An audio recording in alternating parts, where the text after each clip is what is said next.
revue de presse.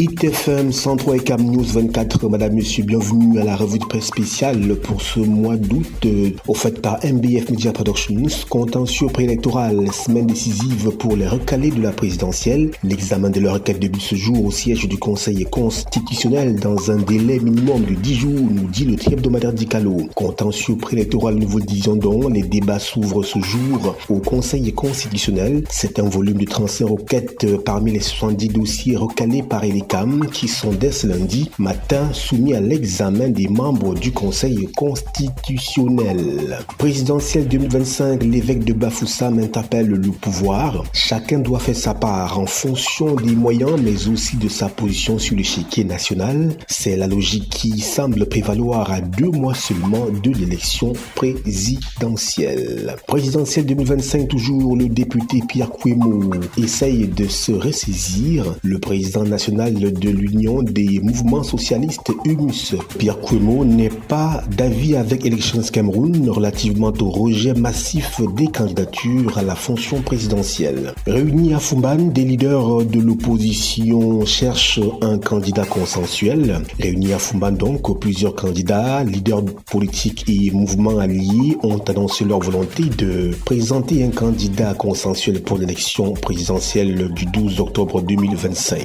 Affaire Issa Tiroma Bakari, le gouvernement donne des explications. Après sa mésaventure à l'aéroport international de Yaoundé-Sibalène, Tiroma accuse le pouvoir qui s'en défend par le truchement du porte-parole du gouvernement camerounais. Le communiqué relativement justement au gouvernement qui se défend contre les accusations portées par le ministre Issa Tiroma Bakari est à lire dans les colonnes du hebdomadaire Dicalo. Présidentielle 2025, les Bombok choisissent Paul Biya. Conseil de cabinet, 3 ministres interpellés sur la qualité de service. Ils avaient à s'expliquer sur la mauvaise qualité de service pour la téléphonie mobile, l'état des infrastructures sanitaires dans les 2 régions anglophones en crise et la pénurie du pétrole lampant sur le marché local. Nécrologie, Luc Diodo accroche définitivement sa touche. Le procureur général de la Cour suprême du Cameroun a rendu l'âme aux premières heures de la journée de vendredi 1er août 2025 à Yaoundé des suites de maladies. Restructuration 70 milliards de francs CFA pour relancer la SICAM. Il n'est plus un secret pour personne que la société cotonnière industrielle du Cameroun, SICAM, n'est plus que l'ombre d'elle-même depuis plusieurs années déjà. En effet, cet ancien fleuron de l'industrie du textile dans la sous-région Afrique centrale ne contrôle plus qu'environ 5% du marché local de la filière coton, textile, confection contre près de 80%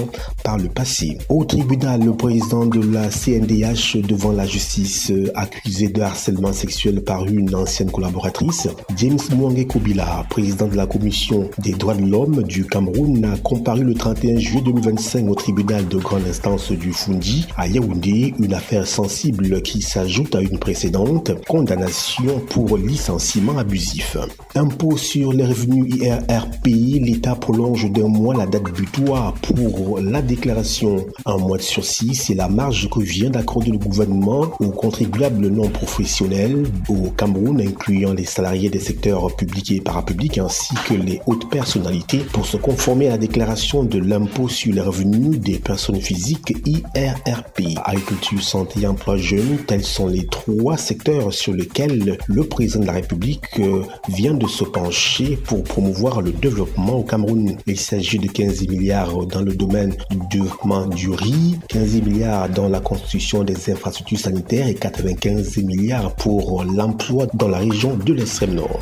Aidées à 3e, les populations en colère contre Eneo, elles ont organisé un mouvement d'humeur pour dénoncer non seulement le manque de l'énergie électrique, mais également le non-respect du cahier de charges de l'entreprise CIB qui a plongé les populations dans une précarité ambiante. Mwanko se métamorphose, une débarcadère et des pavés pour booster le tourisme. Droits humains oubliés, le gouvernement rwandais porte une voix pour les réfugiés. Nous sommes à l'international face à la décennie d'exil forcé et de répression pour politiques des réfugiés rwandais ont créé un gouvernement en exil, une démarche inédite sur le continent africain qui interpelle sur les droits humains et le silence entourant leur sort. Une reconnaissance encore incertaine. Lions indomptables, nous parlons football et sport. Marc-Peter Brice, une sortie pour taire les polémiques. L'entraîneur sélectionneur des Lions indomptables du Cameroun était le grand invité du journal en français de ce vendredi 1er août 2025 sur la CRTV, le média du contribuable camerounais. Voilà, madame, monsieur, c'est la fin de la revue de presse spéciale sur ITFM 103 et Cam News 24 émettant depuis Garoua, offerte par MBF Media Productions. Nos programmes se poursuivent.